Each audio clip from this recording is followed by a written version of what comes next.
السلام علیکم ورحمۃ اللہ وبرکاتہ۔ محترم ناظرین کرام، پروگرام آن لائن سوال جواب کے سیشن میں ہم مفتی عبدالواحد قریشی صاحب کے ساتھ موجود ہیں۔ آج بھی کچھ سوالات لے کر حضرت کی خدمت میں حاضر ہوئے ہیں۔ آپ حضرات بھی اپنے روزمرہ کے مسائل اس ویڈیو کے نیچے کمنٹ باکس میں لکھ سکتے ہیں، اور اس ویڈیو کو جتنا ہو سکے زیادہ سے زیادہ شیئر کریں تاکہ آپ کی طرح اور بھی احباب صدقہ جاریہ میں شامل ہو سکیں۔ تو ناظرین، چلتے ہیں اپنے سوالوں کی طرف۔ ہمارے پاس سب سے پہلا سوال ہے، معراج الدین کا سوال ہے، جمعہ کے دن فرضوں کے بعد سنتیں کس ترتیب سے پڑھیں؟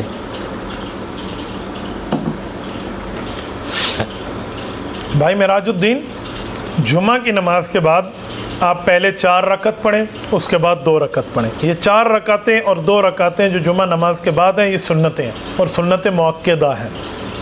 حدیث پاک میں ان دونوں کے حوالہ جات موجود ہیں۔ آپ نے اگر پڑھنا ہے تو یہی پڑھیں۔ اور اس کے ساتھ میں ایک بات آپ کی خدمت میں مزید بھی کیے دیتا ہوں، رسول اللہ صلی اللہ علیہ وآلہ وسلم کا طریقہ منقول ہے۔ شاید کوئی بندہ کہے کہ مولوی صاحب نے حدیث کہہ دی ہے، اب وہ حدیث پیش نہیں کریں گے، تو یہ بات یاد رکھیں، حضور پاک صلی اللہ علیہ وسلم جمعہ نماز سے پہلے بھی 4 رکعتیں پڑھا کرتے تھے۔ رسول اللہ صلی اللہ علیہ وآلہ وسلم جمعہ نماز سے قبل 4 رکعتیں پڑھتے تھے۔ یہ الموجم الصغیر الطبرانی، الموجم الاوسط الطبرانی، جلد نمبر 3 صفحہ نمبر 91، 3959 نمبر کی حدیث پاک موجود ہے، حضرت عبداللہ بن مسعود کے واسطے سے ہے۔ اور حضرت عبداللہ بن مسعود رضی اللہ عنہ فرماتے ہیں کہ 4 رکعت پہلے اور 4 رکعت بعد میں حضور پاک علیہ السلام پڑھتے تھے جمعہ کے بعد۔ یہ جامع ترمذی جلد اول صفحہ 117 صفحہ 118، باب ما جاء فی الصلاۃ قبل الجمعۃ و بعدها، اور مصنف عبد الرزاق میں الصلاۃ قبل الجمعۃ و بعدها کے تحت یہ حدیث پاک منقول ہے۔ جمعہ کی نماز کی نفلوں کو چھوڑ کے رکعتیں 12 ہیں۔ 4 رکعت پہلی سنت، پھر اس کے بعد 2 فرض، 4 اور 2 6، پھر اس کے بعد 4 رکعت سنت، 6 اور یہ 6 ہو گئے، 6 کے ساتھ 4 10 ہو گئے، اس کے بعد پھر 2 سنتیں ہیں 12 ہیں۔ اس کے بعد آپ نفل پڑھیں 14 ہو جائے، جتنے نوافل پڑھیں، پھر نفل آپ کے اوپر منع نہیں ہے، تو آپ نے پہلے 4 پڑھنے ہیں، پھر اس کے بعد آپ نے 2 پڑھنے ہیں۔ یہ حدیث پاک میں رسول اللہ صلی اللہ علیہ وسلم اور حضور پاک کے صحابہ سے اس طرح منقول ہے۔ شوکت علی سوال کرتے ہیں، میرے ایک دوست کا نکاح اپنے چچا زاد لڑکی سے ہوا ہے۔ ایک دن لڑائی ہوئی تو لڑکی نے بھی اس کو بھائی بول دیا اور لڑکے نے بھی اس کو بھائی بول دیا۔ ابھی تک رخصتی نہیں ہوئی، تو رخصتی کے لیے کیا حکم، شریعت میں کیا حکم ہے؟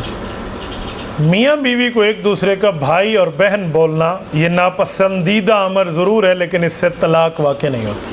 فتویٰ اس قول پہ ہے، میاں بیوی کو بہن بول دے اور بیوی میاں کو بھائی بول دے تو اس سے طلاق واقع نہیں ہوگی، ناپسندیدہ امر ضرور ہے، اس سے بچنا چاہیے، اس طرح کے جملے نہیں کہنا چاہیے، اس سے زہار واقع نہیں ہوتا۔ زہار کے لیے شرط ہے کہ اپنی بیوی کے عضو کو کسی ایسی محرمات کے عضو سے تشبیہ دے جو اس کے لیے دیکھنا للتعبید حرام ہو، وہ زہار کا مسئلہ اور ہے، یہ مسئلہ اور ہے۔ مظہر الحق مدنی انڈیا سے پوچھتے ہیں، جنات، جادو اور پری کی کیا حقیقت ہے؟ جنات بھی موجود ہیں، قرآن کریم میں وما خلقت الجن والانس الا لیعبدون، اللہ نے جنات کی وجود کی بات فرمائی ہے تو جنات ہیں۔ اور پری جنات کے اعلیٰ درجے کی ہے، بھوت جنات کے ادنا درجے کے، دیو جنات کی کسی قوم کے سردار کا نام ہے، تو جنات بھی ہے، پری بھی ہے۔ اچھا، پھر جادو بھی ہے۔ جادو پر میں اس دن تفصیلی کلام کر چکا ہوں۔ یہ حضرت داؤد علیہ السلام، حضرت سلیمان علیہ السلام کے دور میں جو جادو کا چرچا اٹھا تھا، اور معجزے اور جادو کو لوگ فرق نہیں سمجھتے تھے، پھر اللہ نے آسمان سے فرشتے بھیجے ہیں، رجال الغیب آئے ہیں، ہاروت اور ماروت آئے ہیں، انہوں نے جادو کی علیحدہ حقیقت بتائی، معجزے کی علیحدہ، پھر سمجھے اچھا جادو اور ہے معجزہ اور ہے، لیکن لوگوں نے جادو سیکھ کے جادو چلانا شروع کر دیا، تو یہ جادو بھی حق ہے، یہ جادو ہو سکتا ہے۔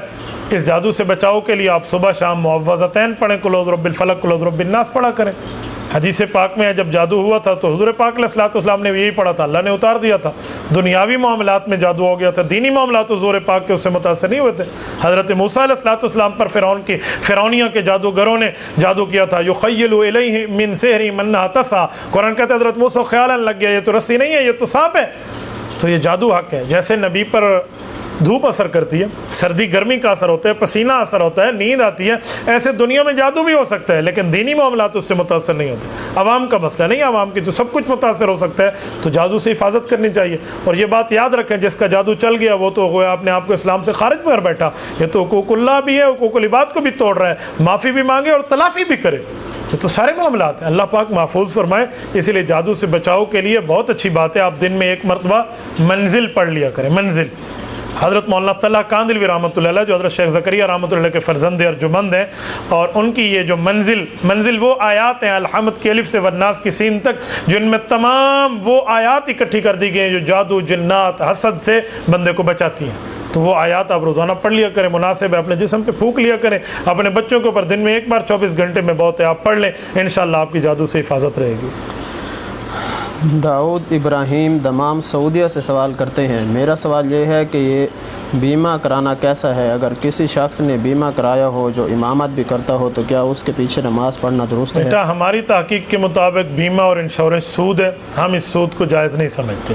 تو جو سودی معاملات میں شامل ہے، قرآن کریم میں فَأْذَنُوا بِحَرْبٍ مِّنَ اللَّهِ وَرَسُولِهِ، یہ اللہ کے رسول کے خلاف اعلان جنگ کیا ہوا، اور حدیث پاک میں عاقلہ وموکلہ وکاتبہ وشاہدہ، لکھنے والا، لکھوانے والا، درمیان والا، اور جو ہے نا اس کے کھانے کھلانے والا، سارے غلط ہیں۔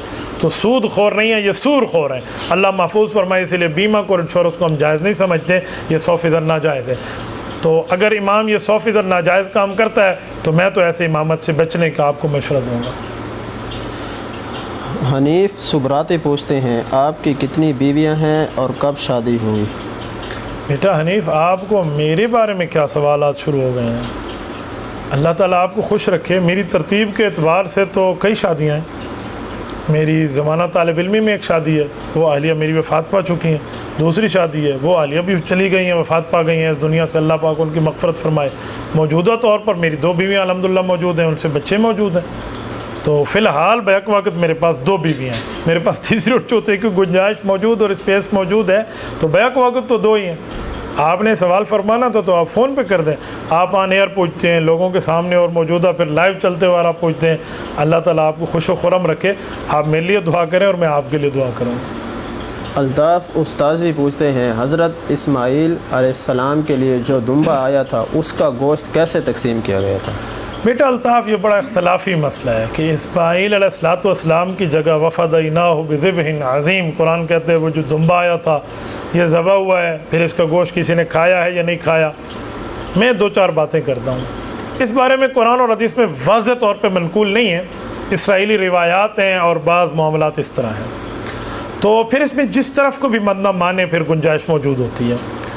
حضرت ابراہیم علیہ السلام نے اپنے بیٹے حضرت اسماعیل علیہ السلام کو ذبح کرنا چاہا، اس کے نیچے دمبا آ گیا، اللہ کا حکم تھا تو یہ کریں۔ جب چھری اوپر رکھی امتحان پورا ہو گیا، نیچے دمبا ذبح ہو گیا۔ جب ذبح ہو گیا، وہ دمبا آیا کہاں سے تھا؟ بعض حضرات کہتے ہیں کہ وہ جبل شبیر سے آیا تھا، تو وہ دنیا کا دمبا تھا اسی لیے ذبح بھی ہوا اور کھا لیا گیا، اور بعض کہتے ہیں جی نہیں یہ جنت سے آیا تھا، تو جنت سے آیا تھا وہ ذبح ہو گیا، اور جنت کی چیز کو تو آگ نہیں جلاتی، تو اس لیے اس زمانے میں قانون تھا کہ جو صدقہ کرتا تھا وہ اپنی گوشت کو، اپنی چیز کو پھینک دیتا تھا، اور اوپر آسمان سے آگ آتی اس کو جلا جاتی، اس کا معنی قبول ہو گیا، نہ جلاتے وہ نہ قبول ہوتا۔ تو کہتے ہیں اس کے گوشت کو رکھا گیا تو آسمان سے آگ آئی، اس نے نہ جلایا کیونکہ جنت کی چیزیں نہیں جلتی، تو اسے پرندوں وغیرہ نے کھا لیا۔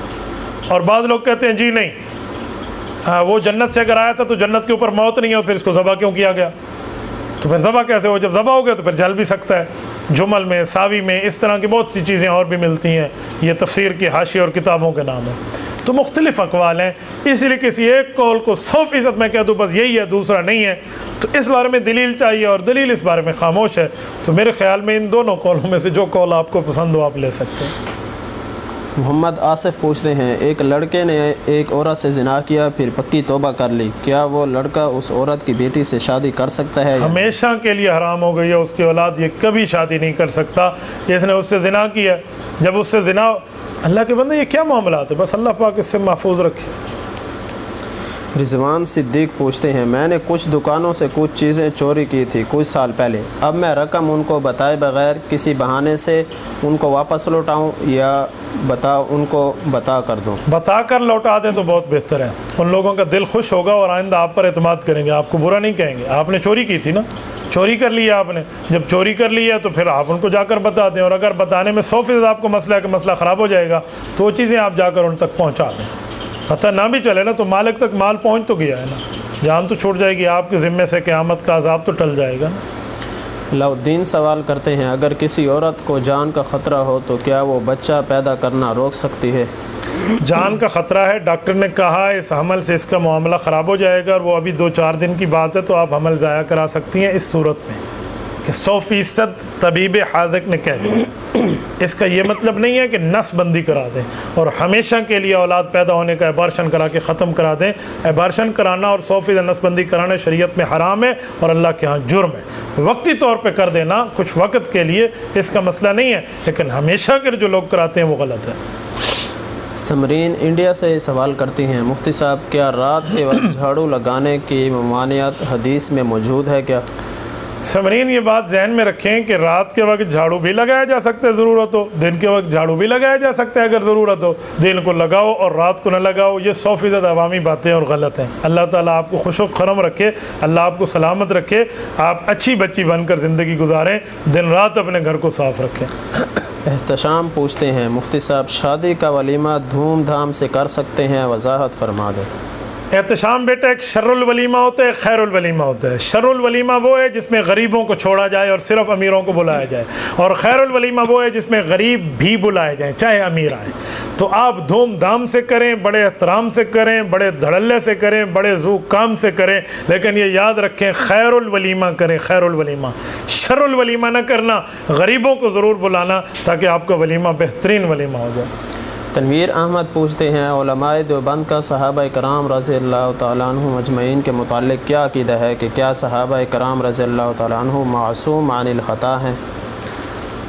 نبی معصوم ہے، اللہ اس سے گناہ ہونے نہیں دیتا۔ صحابی محفوظ ہے، اس سے گناہ ہو جاتا ہے، اللہ معافی دے کر نام اعمال میں رہنے نہیں دیتا۔ فقیہ معجور ہے، اس سے غلطی ہو جاتی ہے تو اللہ ٹھیک ہونے پہ 2 ثواب اور 1 غلطی پر 1 اجر بھی عطا فرماتے ہیں۔ یہ تینوں حدیث پاک سے اور قرآن کریم سے ثابت ہے۔ وَكَذَلِكَ لِنَصْرِفَ عَنْهُ السُّوءَ وَالْفَحْشَاءَ، سورۃ نمبر 12 سورۃ یوسف، اللہ نے فرمایا نبی سے گناہ نہیں ہوتا۔ نمبر 2 اللہ نبی گناہ سے دور کر دیتا ہے۔ نمبر 2 صحابی محفوظ ہوتا ہے۔ عفا عنہم اعملوا ما شئتم وقد غفرت لکم، نصوص قطعی حدیث پاک موجود ہے۔ صحابہ کرام کی غلطیوں کو اللہ نے معاف فرما دیا تھا۔ رضی اللہ عنہم ورضوان کی سرٹیفکیٹ ہے۔ وفات شدہ فوتگی کے وقت کسی صحابی کو کوئی گناہ نہیں ہے، اللہ نام اعمال صاف کر لیتا ہے گناہوں کا، غلطیوں کا اگر ہو بھی جائے تو اللہ معاف فرما دیتے ہیں، اور آخرت میں اور قبر میں وہ جنت کے مستحق بنے ہوئے ہوتے ہیں۔ کسی صحابی پر نہ کوئی قبر کا عذاب ہے نہ کوئی آخرت کا عذاب ہے۔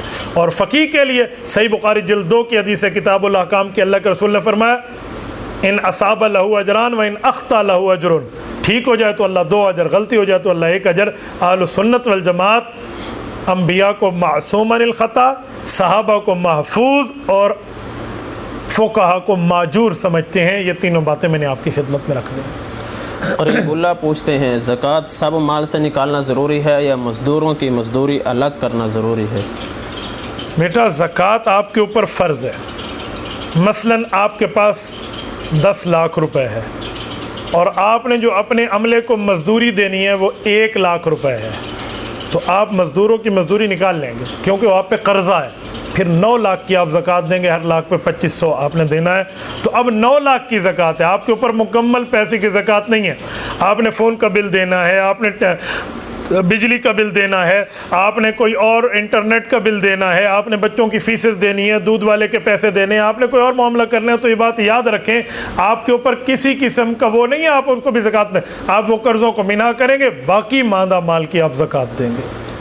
عثمان سردار کا سوال ہے، کیا میں قسطوں پر چیز لے کر اسے مارکیٹ ریٹ پر بیچ کر حاصل ہونے والی رقم کاروبار میں لگا سکتا ہوں؟ سردار صاحب ایک بات کا خیال رکھنا، آپ نے قسطوں پہ ایک چیز لی ہے پھر نقدوں پہ ایک چیز بیچی ہے، یوں نہ کرنا جس سے لی ہے اس کو بیچی ہے، یہ غلط ہو جائے گا، یہ بیع فی بیعان ہو جائے گا، فی بیعین ہو جائے گا، 2 کاروباروں میں 1 کاروبار 2 کاروبار میں شامل ہو کر یہ معاملہ خراب ہو جائے گا۔ یوں نہیں کرنا، آپ نے ایک جگہ سے قسطوں پہ چیز لی ہے، باقی جگہ آپ نے نقد بیچی ہے، وہ سرمایہ آپ نے کاروبار میں لگایا، بالکل جائز، اس پر کوئی مسئلہ نہیں۔